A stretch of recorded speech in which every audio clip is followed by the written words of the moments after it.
What is the purpose of the followers of Muhammad in shouting Allahu Akbar when slaughtering other human beings, destroying buildings, and before suicide bombings? Allahu Akbar is actually made up of two words.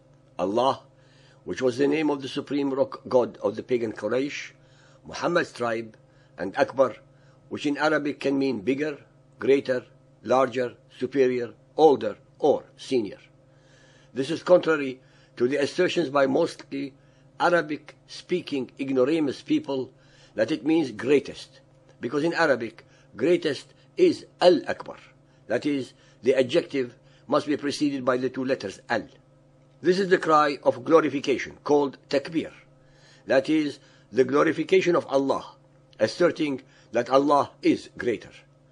Contrary to the general perception inculcated into the minds of unlearned people in the Arabic of the Quran by the followers of Muhammad, this cry was not invented by Muhammad, because it was used by the pagan Arabs long before Muhammad and his Quran.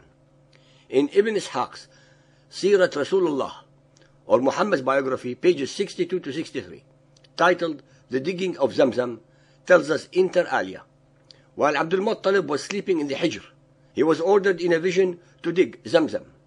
When the exact spot had been indicated to him, he took a pickaxe and began to dig. When the top of the well appeared, he cried, Allahu Akbar. Thus, the Quraysh knew that he had obtained his object. I would like at this moment to bring to the attention of our listeners the following very important points. 1. Allah was the name of the supreme rock god of the pagan Quraysh centuries before Muhammad. 2. Allahu Akbar was recited by the pagan Quraysh centuries before Muhammad and was used to indicate that the God Allah of the Kaaba was greater than all the other 360 gods and goddesses among the pantheon of the rock idols. This pagan tradition too was absorbed, subsumed, and Islamized by Muhammad into his new cult belief system and constantly used as a terrorizing battle cry by him and his followers. In fact, this expression is also used when animals, as well as humans, are being slaughtered. Sahih al-Bukhari 7.472, narrated by Anas. The Prophet offered as sacrifices 2 horned rams, black and white in color. He slaughtered them with his own hands and mentioned Allah's name over them and said takbir and put his foot on their sides. A battle cry is a yell or chant taken up in battle, usually by members of the same military unit. The content and nature of battle cries varies, depending on whether their intent is to threaten, to give courage, invoke a family name or family lands, or call on a god for assistance.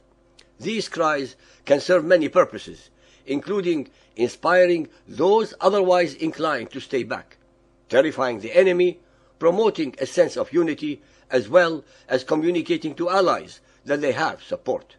It serves 3 purposes. 1. To terrorize the enemy before and during an attack. 2. To give an esprit de corps for the fighters. 3. To act as a witness to their beliefs before their death. Sahih Bukhari 5.456. Muhammad led the fear or terror prayer Allahu Akbar with one batch of his army while the other batch faced the enemy. This is called the terror verse by the Muhammadan exegetes. Bukhari Hadith 5.516. When Allah's apostle fought or raided people, we raised our voices saying, Allahu Akbar, Allahu Akbar. None has the right to be worshipped but Allah. This mantra is recited by Muhammadans in numerous and different situations.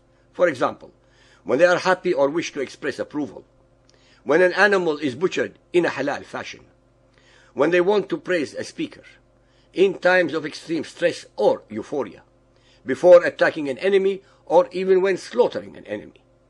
It is also recited during each stage of both obligatory prayers, which are supposed to be performed 5 times a day, and the extra performed prayers which are at will. The Muhammadan call to prayer, adhan, and the commencement prayer, iqama, also contain the phrase Allahu Akbar, which is heard in cities all over the Muhammadan world. In Arabic, Allahu Akbar is called the takbir, that is, the glorification of Allah. The Quran contains 109 verses that call Muslims to war with unbelievers, 80% of unsuspecting humanity. Some are quite graphic, with commands to chop off heads and fingers, and kill the infidels wherever they may be hiding. Muslims who do not join the fight are called hypocrites and warned that Allah will send them to hell if they do not participate in the slaughter. These verses are mostly open-ended, meaning that they are not embedded within a historical context, unlike nearly all of the biblical verses of violence. They are part of the eternal, unchanging word of Allah, and just as relevant or subjective as anything else in the Quran.